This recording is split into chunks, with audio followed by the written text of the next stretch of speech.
Good morning every girls. आप लोगों के लिए चैप्टर फर्स्ट में दर्पण में अवतल दर्पण में वस्तु और प्रतिबिंब की स्थितियाँ बताई जाएंगी। तो पहली स्थिति हम बताने जा रहे हैं। जैसे हमने एक अवतल दर्पण लिया, ओके, ये हमारा अवतल दर्पण है। इस अवतल दर्पण में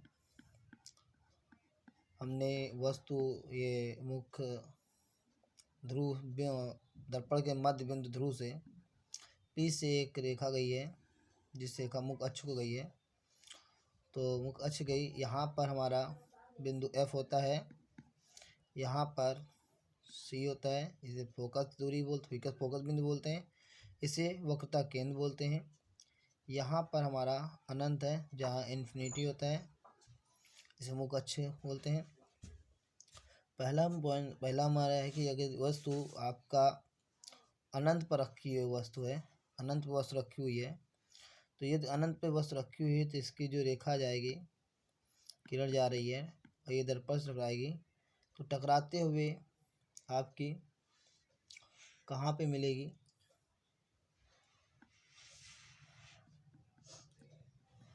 यहाँ मिलेगी। और उसी तरीके से यहाँ से जाएगी आपकी रेखा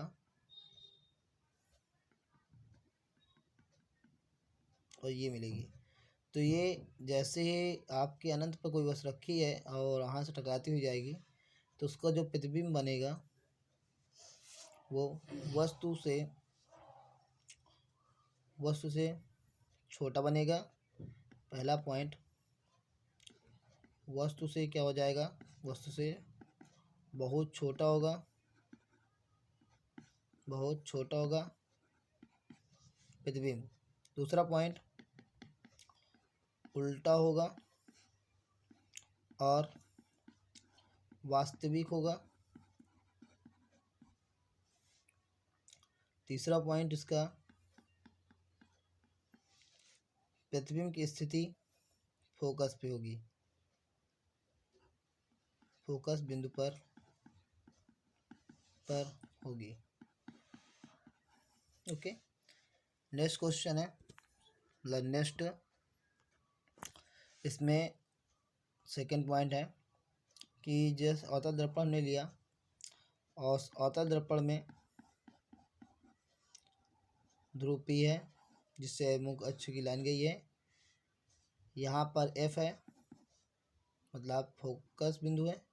यहाँ पर उत्तर केंद्र C है, यहाँ पर आपका अनंत बिंदु है।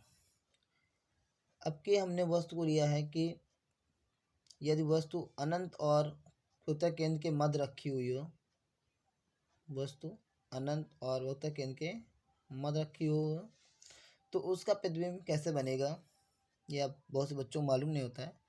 तो इस वीडियो में आप लोगों को सब चीज़ मालूम हो जाएगा कैसे बनता है। तो ये हमारा इसकी किरण जा रही है और ये दर्पण टकराती है, फोकस बिंदु से होते हुए निकल जाती है। सेम यहाँ से वही किरण जाती है और ये होता है केंद्र से होते हुए, और ये प्रतिबिंब बन जाती है। याद रखना, जैसे जैसे वस्तु पास जाएगी दर्पण के, उससे प्रतिबिंब बढ़ता जाएगा। प्रतिबिंब क्या होता जाए, बढ़ता जाता है। तो अब इसमें क्या देखा जाए तो पॉइंट्स में क्या हो जाएगा, तो ये सेकेंड पॉइंट है। जैसे हमारा वस्तु की स्थिति है वो होता है केंद्र और अनंत के बीच में रखी है, तो उसकी जो प्रतिबिंब बनेगा वो होता है केंद्र और फोकस के मध्य बनेगा, बट उल्टा बनेगा और वास्तविक बनेगा। ओके, यहाँ पे लिख सकते हैं पहला नंबर, उल्टा और वास्तविक होगा। दूसरा नंबर से लिख सकते हैं, वक्रता केंद्र तथा फोकस बिंदु के मध्य होगा, मध्य बनेगा। तीसरा पॉइंट इसमें ये लिख सकते हैं, वस्तु से छोटा होगा, वस्तु से छोटा होगा, तो वस्तु से छोटा भी होगा। ओके, नेक्स्ट पॉइंट है, थर्ड पॉइंट के बारे में बात करें तो थर्ड पॉइंट में यदि हमारा होता दर्पण लिया है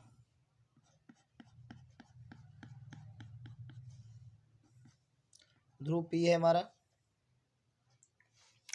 P से हमारी यहाँ तक देखा गई, ये F बिंदु है, ये C है, यहाँ पर अनंत है। अब कि हमने अगर यह सी वस्तु को वक्ता केंद्र पर रख दिया,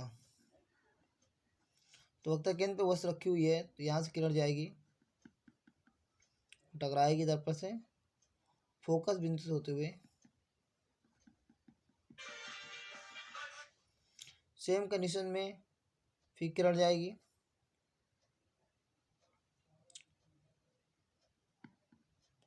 और उसके ध्रुव से टकराएगी, ध्रुव से टकराते हुए ऐसे मिलेगी। तो देखिए ये वस्तु के बराबर होगी। तो यहाँ पे अगर पॉइंट लिखा जाए तो जो प्रतिबिंब होगा वो उल्टा बनेगा। यदि वस्तु आपकी उत्तक केंद्र पे रखी है तो प्रतिबिंब उल्टा बनेगा, उल्टा और वास्तविक होगा।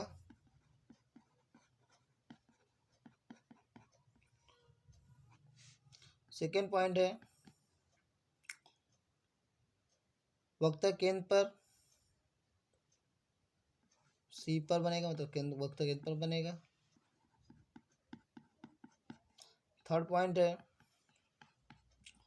वस्तु के बराबर होगा, वस्तु के बराबर, वस्तु के बराबर बनेगा, बराबर होगा। ये आपका थर्ड पॉइंट हो गया। फोर्थ पॉइंट के बारे में बात, तो फोर्थ नंबर हमारा है, हमने अवतल दर्पण लिया,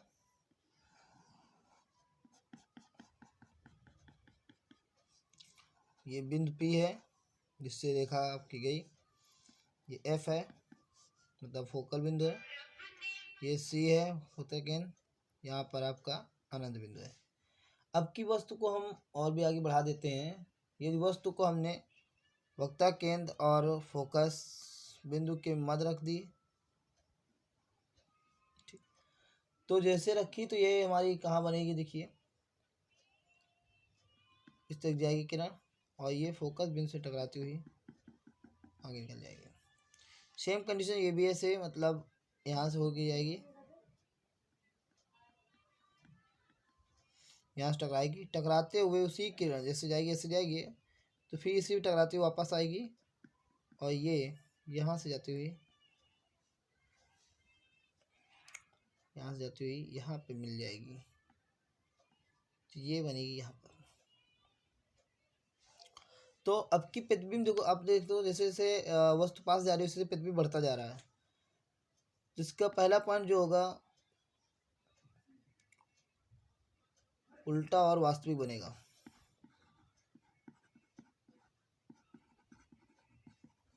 वास्तविक बनेगा। दूसरा पॉइंट है अगर कि प्रतिबिंब जो होगा वस्तु से बड़ा होगा, वस्तु से बड़ा बनेगा, बड़ा बनेगा। तीसरा पॉइंट है कि वक्ता केंद्र और अनंत के मध्य बनेगा। प्रतिबिंब कहाँ है, वक्ता केंद्र तथा अनंत के मध्य बनेगा। यह आपका चौथा हो गया। तो पांचवा पॉइंट के बारे में बात करें। पांचवा पॉइंट क्या है, यदि वस्तु आपकी कहाँ रखी हो, अवतल दर्पण में रखी है,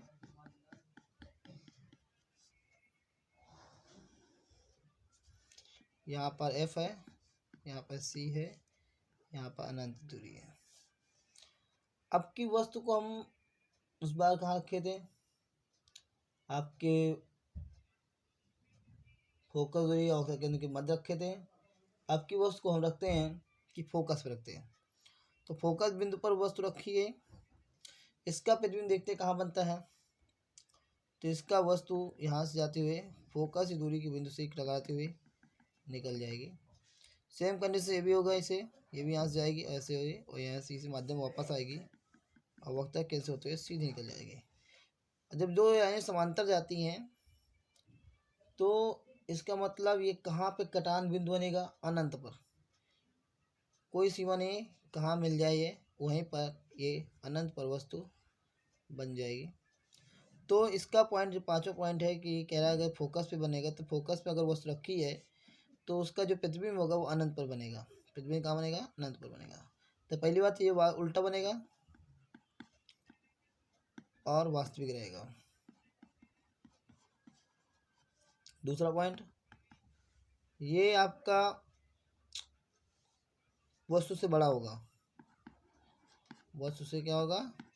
बड़ा होगा। वस्तु से बहुत बड़ा होगा। दूसरा पॉइंट, ये अनंत पर बनेगा। प्रतिबिंब कहाँ बनेगा? इसकी स्थिति क्या? अगर प्रतिबिंब की स्थिति पूछ ले तो प्रतिबिंब की स्थिति होगी अनंत, अनंत पर होगा।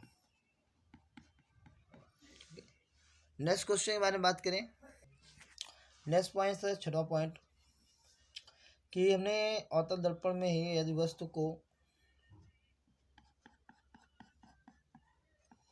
यहाँ P है, यहाँ F है, यहाँ C है, यहाँ अनंत है। यदि अब की हमने वस्तु को ध्रुव P और फोकस दूरी के मध्य रख दिया वस्तु को, तब प्रतिबिंब क्या बनेगा? तो प्रतिबिंब देखिए यहाँ से टकराया और ये होते हुए निकल गया। ठीक है। उसी तरीके यहाँ से ये टकराया, जैसे गई वैसे ही वापस आएगी और ये इस तरीके टकराते हुए निकल जाएगी। अगर देखा जाए इसके मध्य देखा जाए तो इस मध्य के इसके समांतर ही रेखा ये इसके पीछे जाकर के किसी न किसी बिंदु पे मिलेगी जाके, तो इस तरह की मिलेगी। तो जहाँ ये मिली है तो प्रतिबिंब इसका यहाँ बनेगा। और जब यहाँ बनेगा तो ये आपका आभासी प्रतिबिंब होता है। कैसा होता है? आभासी और बड़ा होगा। कैसे बनेगा? आभासी, आभासी और बड़ा बनेगा। बड़ा प्रतिबिंब बनेगा, आभासी और बड़ा प्रतिबिंब बनेगा। कैसे बनेगा? आभासी और बड़ा प्रतिबिंब बनेगा। कब? जब आपका वस्तु ध्रुव P और फोकस दूरी के मध्य रखा होता है। ओके, तो इसकी से पूछे तो आप बता सकते हैं, पूरी चीज़ आपको आ सकती है। Very nice. आप लोग समझ में आया हो तो लाइक करिए, सब्सक्राइब करिए और शेयर भी करिए।